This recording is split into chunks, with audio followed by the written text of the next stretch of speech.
여러분 안녕하십니까? 여러분 오늘은요 연예인 얘기를 잠깐 해드리려고 하는데요. 여러분 혹시 김영호라는 배우 아십니까? 이름은 조금 낯설어도 이 얼굴을 보면 다 아실 텐데 제가 왜 갑자기 이 배우를 언급하냐면요. 이 배우가 얼마 전에 한 방송 프로그램에 나와서 자신이 본래 불교 신자였는데 지금은 기독교로 개종했다고 해서 큰 화제가 된 적이 있는 것 같습니다. 그래서 어떤 내용인지 잠깐 보시면요.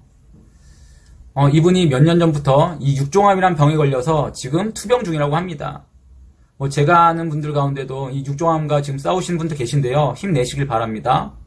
그래서 찾아보니까 이 육종암이라는 병이 전체 암 중에 0.2%밖에 없을 정도로 아주 희귀암이라고 해요. 그렇다는 것은 곧 그만큼 치료도 힘들다는 거겠죠. 그런데 중요한 건 방금 전에도 말씀드렸듯이 이분이 본래는 불교 신자였는데 이 병 때문에 이 육종암 때문에 그때부터 하나님을 찾게 되었다는 거예요.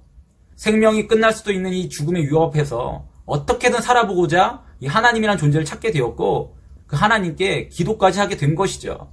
그래서 어떻게 기도했냐 봤더니요. 이렇게 기도했답니다. 하나님, 나 병 치료해주면 교회 나가겠습니다. 나 정말 이 병만 치료해주면 이 암만 낫게 해주면 나 그때부터 예수님 믿고 교회 나가겠습니다. 이렇게 기도했대요. 그래서 그렇게 정말 간절히 기도하는 중에 어느 날엔 정말 꿈에 예수님께서 직접 나타나셔서 직접 십자가까지 주고 가셨다고 합니다. 정말 놀라운 일이죠. 정말 이 배우를 하나님께서 사랑하시는 것 같습니다. 정말 귀한 체험입니다. 물론 그 꿈을 꿨다고 해서 병이 완전히 낫거나 치료된 건 아니었지만 그래도 전이 되지는 않았기 때문에 이 배우는 정말 감사하면서 약속대로 지금 교회를 출석하고 있다고 하네요. 본인 스스로는 지금 본인은 아무것도 모른 채 지금 교회를 다니고 있다고 하는데요. 그래도 꿈에서 지금 예수님을 만났기 때문에 이 귀한 체험을 했기 때문에 앞으로 이분을 통해서 역사하실 그 하나님의 은혜가 정말 기대가 큽니다. 여러분 저는요 이 영상을 보고 다시 한번 이 하나님의 섭리에 정말 감탄했습니다. 여러분 한번 생각해 보세요. 만약에 이 김영호란 배우가 병이 없었다면 그에게 이 육종암이라는 큰 병이 찾아오지 않았다면 그가 과연 하나님을 만날 수 있었을까요? 우리가 확신할 수는 없겠지만 하나님을 만나기 굉장히 어려웠을 것입니다. 더구나 그는 불교 신자였다고 자기가 고백을 했잖아요. 이 불교 신자가 하나님께로 돌아온다는 것, 기독교로 개종한다는 것은 정말 어려운 일입니다. 그런데 그가 그의 몸에 이 병을 만나게 되자, 이 육종암이라는 큰 병을 만나게 되자 어떻게 했느냐? 스스로 하나님을 찾게 되었고 정말 실제로 꿈에서 예수님을 만날 정도로 그래서 십자가까지 받을 정도로 아주 큰 영적인 체험까지 했다는 거예요. 그 모든 것이 그에게 찾아온 그 병 때문에 그 고난 때문에 가능했다는 거죠.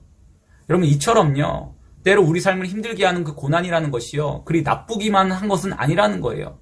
왜냐하면 하나님께서는 그 고난도 사용하셔서 그 고난을 통해서 분명히 이루실 뭔가의 목적이 그 하나님의 섭리가 있기 때문입니다. 그 고난을 통해서 더욱더 우리가 하나님께 다가가서게 하시고 더욱더 하나님을 찾게 하시고 더욱더 하나님께 부르짖게 하신다는 거죠. 그래서 하나님의 뜻이 어디 있는지를 깨닫게 된다는 것입니다.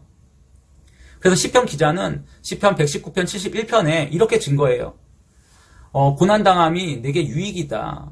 그 고난을 통해서 내가 하나님의 법을 이 주의 율례들을 깨닫고 배우게 되었다. 그래서 이 고난은 내게 기쁜 일이고 내게 유익이 된다. 이렇게 고백했다는 거죠. 여러분 이 말씀처럼요. 우리 삶에 때로 우리 삶을 힘들게 하고 절망케 하는 고난의 시간, 환난의 시간 있을 수 있습니다. 그것으로 인해서 너무나 고통스러울 수 있어요. 하지만 그 안에는 분명한 하나님의 섭리와 하나님의 뜻이 담겨져 있다는 것입니다. 우리가 어긋나거나 비껴가거나 또 하나님의 말씀을 불순종하는 그 삶을 살지 않도록 더욱더 하나님의 말씀에 순종하고 오직 십자가의 길을 걸어가게 하기 위해서 때로 하나님께서는 우리에게 고난을 허락하신다는 것이죠. 그렇기 때문에 여러분의 그 삶 속에 고난을 만날 때 절망하거나 낙심하시는 것이 아니라 오히려 믿음으로 그 고난을 돌파하시길 바랍니다. 오직 믿음으로 하나님을 신뢰함으로 더욱더 고난에 감사하시면서 이것을 통해서 더욱더 하나님께서 주실 목적이 있구나, 뜻이 있구나, 그것을 믿음으로 나가시길 바라요. 개인의 물질이나 가정이나 관계나 직장이나 자녀 문제, 이것으로 지금 고난의 시간을 보내시는 분들 계실 텐데, 이 광야를 걷고 계시는 분들이 계실 텐데, 여러분 절대 낙심하지 마세요. 하나님께서는요, 그 고난을 통해서 분명히 여러분을 살리려고 하십니다. 고난은 우리를 죽이려고 하는 것이 아니라 우리를 살리시기 위해서, 우리를 정말 깨어나게 하기 위해서 우리에게 지금 허락하셨다는 거예요. 여러분 그렇다면 지금 이 나라의 위기 역시도 마찬가지 아니겠습니까? 지금 이 나라가 너무나 큰 위기 가운데 있어요. 너무나 큰 고난과 정말 환난 시간을 겪고 있습니다. 정말 이 주사파 정권을 통해서 모든 것이 다 무너져 내리고 있는 거예요. 하지만 여러분 기억하세요. 하나님께서는 이것을 통해서도 우리에게 뭔가를 주시려고 하십니다. 하나님께서는 이 주사파 정권을 통해서도 우리를 지금 살리려 하신다는 거예요. 여러분 실제로 지금 많은 사람들이, 많은 영혼들이 지금 깨어나고 있습니다. 이 주사파 정권을 통해서 그동안 침묵하고 잠자고 있었던 영혼들이 지금 깨어나고 있다는 거예요. 방금 전에 그 김용호라는 배우가 몸에 암세포를 발견하게 되자 하나님을 찾게 된 것처럼 이 땅을 위협하는, 이 땅을 정말 암세포와 같은 그 주사파 정권을 통해서 정말 하나님을 찾는 자들이, 하나님께 더욱더 다가가는 자들이 정말 종교까지 바꾸고 정말 기독교로 바꾸고 예수님을 믿는 자들이 지금 생겨나고 있다는 것이죠. 여러분 그러므로 어떤 상황 가운데서도 어떤 고난 속에서도 절대 절망하거나 낙심하지 마시길 바랍니다.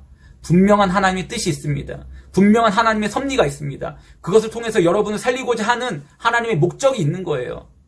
그러므로 바라기는 여러분의 삶 속에 어떤 고난이 찾아온다 할지라도 그 순간 절망하거나 낙심하는 것이 아니라 오히려 그 고난을 통해 역사하실 그 하나님의 섭리를 기대하시면서 끝까지 믿음으로 버텨내시는, 특별히 지금 이 나라의 이 위기 속에서, 이 위기 앞에서, 이 주사파 정권이라는 이 암세포 앞에서 우리가 절망하고 낙심하는 것이 아니라 오직 하나님의 섭리, 이 땅을 살리고자 하시는, 이 땅의 백성들을 깨우고자 하시는 그 하나님의 섭리를 기대하시면서 끝까지 믿음으로 버티고 또 회개로 나아가시는 저와 여러분이 되시기를 이 시간 주님의 이름으로 간절히 축원합니다.